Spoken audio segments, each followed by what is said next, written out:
Amsha Afya. Ili kuwa na jamii bora na yenye mafanikio, ni muhimu kuzingatia afya ya mwili, afya ya akili, pamoja na swala zima la afya na mazingira. Ambatana nasi katika kipindi hiki kizuri cha Mama wa Enzi. Na katika kipindi hiki tutaangazia swala zima la afya ya akili pamoja na malezi. Karibu sana. Amsha Afya. Mpendwa mtazamaji wa kipindi hiki cha Mama wa Enzi, nipende kukukaribisha katika mada muhimu iliyo mbele yetu siku ya leo. Ni mada muhimu kwa sababu swala la changamoto kuhusu malezi ya watoto kwa ajili ya afya ya akili ni swala ambalo lina changamoto kubwa. Jukumu la wazazi katika ujenzi wa tabia ya mtoto limekuwa likishughulika sana katika vipengele mbalimbali. Juhudi kubwa imekuwa ikifanyika kuhakikisha kwamba mtoto anapata lishe bora, anafanyiwa uchunguzi wa kiafya, lakini pia anapatiwa chanjo kwa ajili ya kinga ya mwili. Unapokuja kwenye eneo la afya ya akili ya mtoto, mara nyingi swala hili linapuuziwa. Kwa hiyo katika kipindi cha leo, nikusihi sana kama mzazi, kama mlezi, fuatana nami tuweze kuangalia mambo muhimu ambayo yanaathiri akili ya mtoto. Lakini vile vile ni mambo gani ambayo na dalili zipi ambazo zinaweza kuonyesha kwamba tayari mtoto ana tatizo katika akili yake. Mwisho tunaenda kuangalia mambo muhimu ambayo mzazi au mlezi anaweza kuzingatia katika swala zima la kuboresha na kukalia afya ya mtoto kiakili. Ni mara ngapi na ni kwa namna gani, ndugu mtazamaji au mlezi, unafikiri umekuwa mwangalifu sana katika kutunza afya ya akili ya mtoto wako? Ikumbukwe kuwa afya ya akili ya mtoto ni ya muhimu sana kama ilivyo akili ya mwili. Kama wazazi au walezi, mara kwa mara tunawajibika katika kuwapatia watoto lishe bora, kufanya uchunguzi wa afya zao ya kimwili, lakini pia kuwapatia chanjo dhidi ya maradhi. Inakadiriwa kuwa mtoto mmoja kati ya watoto 5 wanakuwa na tatizo la kiakili. Hii ni kutokana na utafiti uliofanywa na vituo vya udhibiti na kuzuia magonjwa ya akili. Kwa sababu hiyo basi, ni muhimu kujua ni mambo gani muhimu sana ambayo yanapaswa kuzingatiwa katika swala zima la malezi, lakini yakielekeza utunzaji wa afya ya akili ya mtoto. Kabla tujaenda kuangalia mahusiano ya malezi na ujenzi wa afya ya akili ya mtoto, tunaenda kuangalia kipengele muhimu sana, mambo gani ambayo yanafanyika katika nyumba zetu au katika familia bila kuelewa yanakuwa yanaathiri afya ya akili ya mtoto. Tunaenda kuangalia pia dalili ambazo zinaweza kukusaidia kama mzazi kuona kwamba tayari mtoto ana tatizo la akili. Alafu kisha tutaangalia mambo yanatakiwa kuzingatia katika malezi ya mtoto ili kulinda na kutunza afya yake ya akili. Tafadhali fuatana nami katika mada hii muhimu ili iweze kusaidia ni namna gani tunaweza kuweka utulivu katika akili ya mtoto na kuwa na afya njema kwa ujumla wake. Mambo yanayoweza kuathiri afya ya mtoto. Unaweza ukashangaa au unaweza kuuliza kwamba inawezekana mtoto akaathirika kiakili wakati amezaliwa akiwa mzima? Ndiyo. Moja ya mambo ambayo yanaweza kusababisha mtoto huyu kuweza kuwa na afya duni kiakili ni uhusiano mbaya katika familia. Inawezekana ikawa ni uhusiano kati ya wazazi kwa wazazi. Yale magomvi ambayo yamekuwa yakijitokeza mara kwa mara katika familia yana mchango mkubwa katika kuathiri akili ya mtoto. Lakini pia ikiwa mahusiano sio mazuri kati ya mtoto na mzazi, pengine mtoto kakosea na haikufanyika namna nzuri sana ya kujua namna ya kumrekebisha, jambo hili linaweza likaharibu mahusiano katika familia na kutengeneza ugonjwa katika akili ya mtoto. Na mara nyingi mzazi huwa tunafanya mambo haya au walezi tunamkemea mtoto anapokuwa amekosea na bila kujua kwamba mtoto ameumia na imemuumiza kisaikolojia, basi unaendelea na mambo yako kama kawaida. Lakini taratibu kwa hakika nikwambie, ewe mzazi, ewe mlezi, mambo haya huwa yanatengeneza tatizo kidogo kidogo, baadaye linakuwa kubwa katika akili ya mtoto. Jambo lingine ambalo linaweza kusababisha ukuaji duni au afya mbaya katika akili ya mtoto ni ugonjwa. Inawezekana mtoto akazaliwa asiwe mgonjwa akiwa na akili timamu, lakini katika mazingira ya kawaida kukatokea tatizo la ugonjwa ambalo linaweza likaathiri afya ya mtoto. Nitolee mfano mzuri.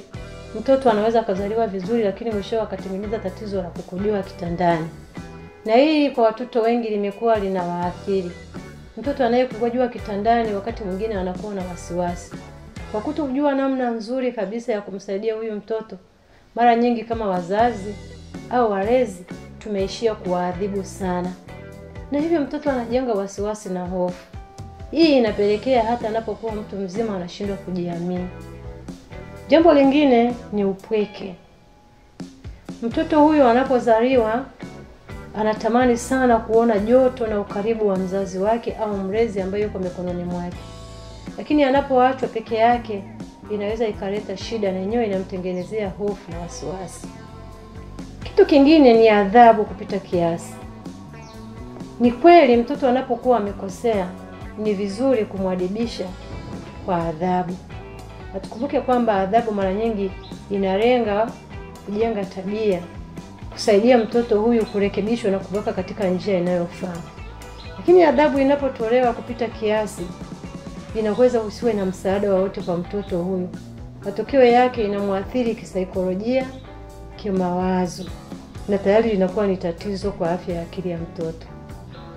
Kitu kingine ambacho bila kujua kinaweza kuleta shida kwa afya ya akili ya mtoto ni kazi kupita uwezo wa mtoto huyu. Tunapoongelea watoto, tunaongelea watoto hawa wadogo ambao wakati mwingine tayari wanakuwa wanaanza kutusaidia katika mambo ya nyumbani, na wakati mwingine wanaanza shule. Kwa anapoenda shule anakuwa na kazi nyingi, lakini anaporudi nyumbani pia ana kazi nyingi za kufanya. Kwa hiyo mtoto anajikuta ameelemewa, ana kazi za kutosha kule shuleni, anafika nyumbani hana muda wa kutosha kupumzika, ana kazi nyingi. Na wakati mwingine kwa sababu hajamaliza kazi ya kufanya aliyopewa na mwalimu wake, inaweza ikamsaidia kuwa na wasiwasi, kwa sababu atakapofika shuleni asubuhi mwalimu atataka kuona kazi yake aliyoitoa imekamilika. Kwa kuwa hakuifanya vizuri, anaweza akapewa adhabu, na hii inampa kuwa na wasiwasi na hofu, jambo ambalo linatengeneza afya duni kwa akili ya mtoto. Jambo lingine ni ugomvi na marafiki. Watoto hawa wakati mwingine wanakuwa tayari wametengeneza urafiki kulingana na makundi rika. Ninakumbuka kwamba inawezekana katika urafiki huo, katika kucheza kwao, wakaitirafiana na kugombana. Nirudi na ujue namna nzuri sana ya kumsaidia huyu mtoto anapokuja anahitaji msaada wako, kwa sababu kule ameumizwa, urafiki umevunjika, anajisikia pengine amempoteza rafiki yake, lakini ameumizwa na rafiki huyo. Ujue namna gani ya kumsaidia ili kurejesha furaha yake ya awali.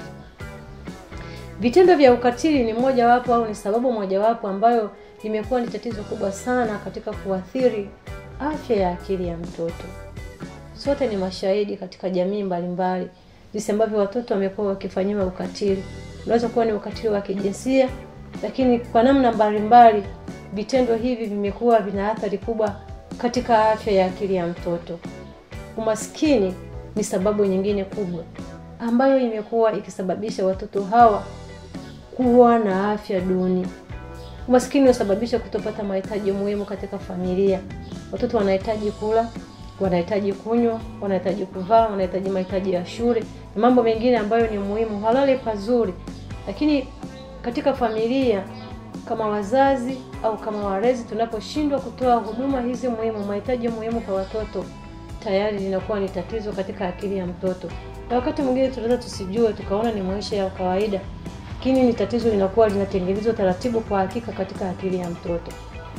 Kukosa usingizi wa kutosha, hiyo pia ni sababu. Inaweza isiwe tu kwa mtoto mdogo, lakini pia kwa mtu mzima. Kwa hiyo watoto wanapaswa wapate muda mzuri wa kutosha na katika mahali palipo pazuri na patulivu, ili waweze kutengeneza afya yao kuwa bora. Baada ya kuangalia mambo yanayoathiri, tunaingia sasa kuangalia dalili zinazoonyesha kuwa mtoto ana tatizo la afya kiakili. Ni mambo gani yanayoweza kuashiria? Ni viashiria gani? Kwanza lazima tutambue kwamba magonjwa yanayowakabili wanadamu leo ni matokeo ya fadhaa kiakili. Yaani chimbuko lake linatokana na matatizo katika ubongo na akili. Dalili zipi sasa tunaweza kuziainisha zinazoweza kuwa ni kiashirio kuonyesha kwamba tayari mtoto ana tatizo la kiafya? Moja ni hofu. Mtoto anakuwa na hofu. Mtoto anakuwa na wasiwasi. Na hivi vinapelekea mtoto kutojiamini. Baadaye hawezi kufanya mambo yake mwenyewe kwa kujiamini. Anakuwa ni mtoto tegemezi. Kitu kingine ni hasira. Mtoto anakuwa na hasira nyingi kwa sababu hana utulivu katika akili yake. Mtoto huyu anakuwa mwenye huzuni mara kwa mara, hawezi kuwa mwenye furaha na mchangamfu. Ukiona vitu kama hivyo, tambua kwamba ni viashiria vinavyokuonyesha kwamba iko shida katika akili ya mtoto. Jambo lingine, kwa wale ambao tayari wako shule, ni kushuka kwa viwango vya ufaulu katika masomo yao. Lakini pia watoto hawa ambao wana matatizo ya akili wanakuwa na uharibifu. Wakati mwingine wanakuwa na ndoto mbaya. Lakini wanakosa uvumilivu. Wanapohitilafiana na wenzao wanakuwa ni wakali kupita kiasi na wanashindwa wakati mwingine kutoa msamaha, na hivyo magomvi yanazuka mara kwa mara. Wakati mwingine pia wanaharibu vitu na kupuuzia mambo ya muhimu. Hizo zote ni dalili ambazo kama mzazi, kama mlezi, kama utaziona, basi tambua kwamba tayari kuna shida katika akili ya mtoto. Amsha Afya. Sasa tufanye nini kama wazazi, kama walezi, ili kutengeneza na kuboresha afya ya akili ya mtoto? Yako mambo mengi sana ambayo yanapaswa kuzingatiwa na wazazi katika malezi ya mtoto ili kutunza afya ya akili ya mtoto. Jambo moja zaidi ambalo ni la muhimu, na mambo mengi nimesema, lakini jambo moja kubwa la muhimu ni kuonyesha upendo kwa mtoto wako au kwa mtoto unayemlea katika familia yako. Upendo ni msingi mzuri wa malezi yanayoweza kuboresha afya ya mtoto ya akili. Wakati mwingine kama wazazi tumeonyesha upendo, tunaweza kujua kwamba tunaonyesha upendo kwa watoto wetu. Na kwa kweli hata kama unapomwadhibu mtoto ni kwa sababu ya upendo unaokusukuma, kwa sababu unahitaji mtoto huyo awe katika njia na maadili ambayo yanatakiwa. Lakini sasa ni muhimu tuangalie ni namna gani ya kuonesha kwamba hata mtoto atambue kwamba anapendwa.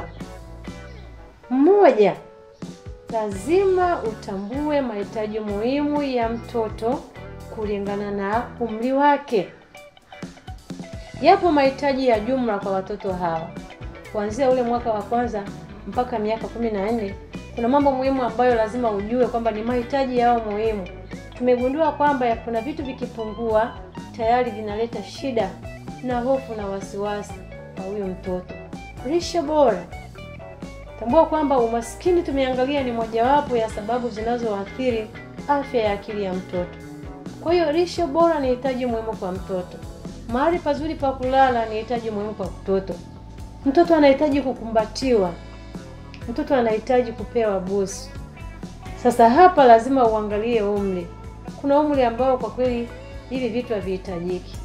Lakini watoto wadogo ni muhimu sana kuonyesha ukaribu wa kuwa nao. Kitendo cha kumkumbatia wakati mwingine unapoona hiyo umri wa kuanzia mwaka mmoja kwenda mpaka miaka 8 inapendeza sana kufanya vitu vya namna hiyo. Lakini watoto hawa wanapenda sana kusikia sauti tamu. Sasa tunapokuwa na sauti kali kama wazazi bila kutambua kwamba kumbe inatengeneza hofu na mshtuko kwa mtoto. Kumbuka mtoto kwa miaka 9 amekuwa katika tumbo la mama yake, mahali patulivu kabisa. Sasa anapokuja anatamani kuendelea kusikiliza sauti zilizo tulivu na tamu. Kwa hiyo tunachoweza kufanya Watoto hawa wanapenda kusikiliza sauti tamu, maneno matamu ya kuonyesha kwamba kwa namna gani unawapenda. Kwa hiyo maneno makali yanapotumika yanaweza yasilete afya nzuri, yakasitengeneze mazingira mazuri kwa ukuaji wa afya nzuri ya mtoto. Watoto wanapenda kusikiliza hadithi. Watoto wanahitaji kupongezwa. Lakini wanatamani sana kusaidiwa katika jitihada yao ya kukua na kujifunza kulingana na mabadiliko ya miili yao. Wanatamani sana kusaidiwa. Anapofanya kosa, mtie moyo, mpongeze, alafu msaidie pale ambapo hawezi. Mtoto anahitaji mguso wa upendo. Waingereza wanasema physical touch. Unaona? Kwa mfano nimesema kuanzia umri wa mtoto anapozaliwa kikiwa bado kichanga mpaka miaka 8, wanapomkumbatia, unapombusu, inatengeneza mahusiano mazuri sana. Inatengeneza mahusiano mazuri kati ya mtoto huyo na mzazi wake. Kwa hiyo mtoto anajisikia kwamba anakubaliwa na anapendwa. Lakini na vitu vingine ambavyo ni mahitaji yao ni michezo. Watoto wanahitaji kusikilizwa. Sikiliza mzazi mwenzangu. Hivi ni vitu muhimu sana kwa ukuaji wa akili ya mtoto. Kama mtoto atapewa tu muda wa kufanya mambo mengine, alafu asipate muda wa kucheza, bado italeta tatizo katika afya yake ya akili, lakini na afya ya kimwili kwa ujumla. Kwa hiyo watoto wanahitaji kucheza. Ndio maana nimesema kwamba ili kujua namna ya kuboresha mahusiano na upendo kwa mtoto, sharti ujue mahitaji muhimu ya mtoto. Kwa hiyo mchezo ni mojawapo ya hitaji lake muhimu katika ukuaji wake wa afya ya akili. Lakini jambo hili la kusikilizwa, wakati fulani mzazi unajikuta unakuwa na mambo mengi pale nyumbani. Unatoka kazini, umechoka, na mtoto anatamani, anasubiri kwa muda mrefu kukuona, na yeye ana mambo ya kukwambia. Lakini unakuta kwa sababu ya uchovu huna muda wa kutosha kabisa wa kumsikiliza mtoto. Au pengine unaenda na shughuli zako pale nyumbani kama mama, na mtoto anapokuja hauko tayari kabisa kumsikiliza. Nitoe mfano mzuri.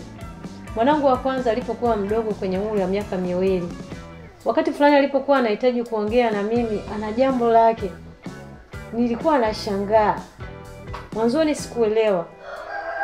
Nilipokuwa akiongea mimi naendelea na kazi zangu, alikuwa anachukua mkono wake anauleta kwenye shavu langu, alafu anageuza ili nitizamane naye uso kwa uso, kuashiria kwamba ninapomtizama, anapoongea na mimi nikimtizama na kuacha vitu vingine pembeni, inaashiria kwamba nimemthamini na ninamsikiliza. Niko tayari kusikiliza kila anachotaka kuniambia na hisia zake anazozionyesha kwangu.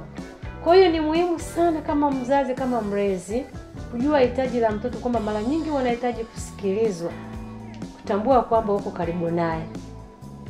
Sasa jambo lingine muhimu baada ya kutambua mahitaji ya mtoto, tunasema kwamba unapaswa mara kwa mara kuwa na mguso, kumgusa mtoto kwa upendo. Jambo lingine ambalo ni zuri zaidi, watoto wanahitaji kupongezwa. Unawapongeza kwa namna gani? Unaweza ukaandaa kadi nzuri. Unaweza ukaandaa barua. Siku hizi hatuandiki barua. Zamani tulikuwa tunaandika barua. Wazazi wetu wanatuandikia barua. Mawasiliano yalikuwa kwa njia hiyo. Lakini leo kuna vitu vingi vinaweza vikafanyika. Zipo kadi katika yale matukio muhimu kwao. Kwa mfano, zile tarehe za kuzaliwa, kumbukumbu za kuzaliwa kwao. Wakati fulani yuko shuleni, amemaliza hatua moja ya masomo yake, anahitaji kupongezwa. Kwa hiyo andaa kadi nzuri, mpelekee. Wakati fulani kumekuwa na vipindi vya pongezi katika redio, anaposikiliza jina lake likitajwa, kujisikia vizuri. Hii yote ni namna ya kutengeneza mahusiano mazuri kwa huyo mtoto, ili aonekane kukubalika, na ni tiba nzuri kwa afya yake ya kiakili. Na kitu kingine ambacho unaweza tukakifanya kwenye hizi kadi ni kuwaonyesha namna ambavyo wakati mwingine pengine uko mbali naye, lakini ili atambue kwamba unakosa uwepo wake huyo mtoto, unapomtumia kadi na kumuonyesha maneno hayo kwamba ninakosa sana, uwepo wako ni wa muhimu kwangu. Yaani inatengeneza uhusiano ulio mzuri sana kati yako na huyo mtoto. Kamwe hutaweza kumpoteza mtoto wa namna hiyo. Jambo lingine ambalo ni la muhimu sana ni kuwa na uwe na kumbukumbu ya picha zao. Unaweza kuwa nayo katika wallet yako baba au mama, kwenye pochi yako. Wakati mwingine anaweza kuona vitu kama hivyo, ni vitu vidogo sana hivi, lakini ndivyo vitu ambavyo ni vya kuzingatia sana katika kutengeneza na kujenga afya ya akili ya mtoto. Wakati mwingine unaweza kuwa kwenye meza yako ya kazi pale ofisini au pale nyumbani una meza yako ya kazi. Wanapokuja akagundua kwamba kuna kitu cha namna hiyo kwenye meza yako, yani inamfurahisha, tayari ni dawa nzuri kwa afya ya akili ya mtoto. Bandika kazi za watoto, kazi zao za mikono. Watoto hao wakati mwingine wanakuwa ni wabunifu. Wanaweza kuwa wana vipaji vya uchoraji na ubunifu wa namna. Kwa hiyo kazi zao zile ambazo wanazifanya, unaweza ukatafuta sehemu nzuri ukazibandika pale, ili kuonyesha kwamba unathamini kazi zao, na hii yote ni kutengeneza mahusiano bora kwako wewe na mtoto. Lakini kitu kingine ambacho ni cha muhimu sana ni namna ya kutoa msamaha usio na masharti. Msamaha usio na masharti ni kitu cha muhimu sana. Wakati mwingine mzazi unaweza mtoto akakosea, lakini ukamwekea masharti. Lazima mtoto ajue kwamba baba yangu ananipenda. Ninapokosea, kama sijakosea, hata kama ananiadhibu, ni kwa sababu mimi mwenyewe nimemkosea baba yangu. Usiwe na masharti, usiwe na mipaka ya kutoa msamaha kwa mtoto. Faida gani ambazo mtoto anazipata anapohisi kuwa anapendwa na mzazi au na mlezi wake? Mtoto yeye anakuwa jasiri. Ujasiri, kwa mtoto anaweza kufanya jambo bila kuhitaji msaada, bila kuwa na wasiwasi wowote. Kwa hiyo anakuwa na ujasiri wa kufanya mambo yake kwa uzuri kabisa. Atakuwa mwenye afya njema kiakili, kimwili, lakini pia katika swala zima la mahusiano katika jamii. Mambo mengi tunayoyaona leo, mahusiano mabovu katika majamii. Nimesema toka mwanzo, magonjwa, hofu, wasiwasi, fadhaa, misongo ambayo tunaiona kwa watu wazima, ni kwa sababu msingi mzuri haukuwepo kwa mtoto huyu alipokuwa mtoto mdogo. Laiti vitu hivi vingefanyika mapema, tungeweza kuiona jamii yenye afya bora katika nyanja zote, kiakili, kimwili na mahusiano bora katika jamii. Kwa hizi ni stadi muhimu ambazo mtoto anapaswa kupewa angali bado mdogo. Tusisubiri katika utu uzima, inakuwa sio jambo rahisi, maana tayari ni tabia inakuwa imejengeka kutoka katika akili. Faida nyingine ambayo anaweza kuipata mtoto, atakuwa ni mwenye mafanikio ukubwani. Mtoto akifanikiwa, familia imefanikiwa, jamii imefanikiwa, taifa limefanikiwa. Kwa hiyo mafanikio ya taifa na jamii kwa ujumla inategemea mafanikio ya afya ya akili ambayo ya mtoto, ambayo sasa imetengenezwa toka akiwa mdogo. Lakini pia jambo la muhimu kama faida, mtoto huyu atawajali wengine na kuwaheshimu, maana amefundishwa. Atahisi kuwa yuko kwenye mikono salama. Na kwa kuwa atahisi kwamba yuko kwenye mikono salama, ni rahisi sana kwa huyo mtoto kuja kwako kama mzazi anapokuwa na shida, anapopata changamoto. Atakuja kukueleza shida yake, atakuja kukueleza hisia zake. Ni rahisi kama mzazi kujua namna ya kumshauri huyu mtoto, maana tayari anajua mimi niko katika mikono salama ya mzazi. Vinginevyo kama hicho kitu hakipo, mtoto hana assurance, hana uhakika huo, ataenda kutafuta ushauri nje. Na kama kule atapata marafiki wabaya watakaoweza kumshauri, mtoto huyu anaweza kuharibikiwa kabisa. Mwisho kabisa, tumalizie kwamba kama wazazi, kama walezi, ni muhimu kuzingatia sana mambo muhimu ambayo kama tulivyoyaeleza yanasaidia katika kujenga afya ya akili ya mtoto. Hii itasaidia kuwa na jamii yenye afya bora, taifa lenye afya bora. Na tukiwa wenye afya bora, hata uhalifu utapungua katika familia, katika jamii na katika taifa kwa ujumla. Asanteni kwa kunisikiliza. Karibuni tena kwa kipindi kingine. Amsha Afya.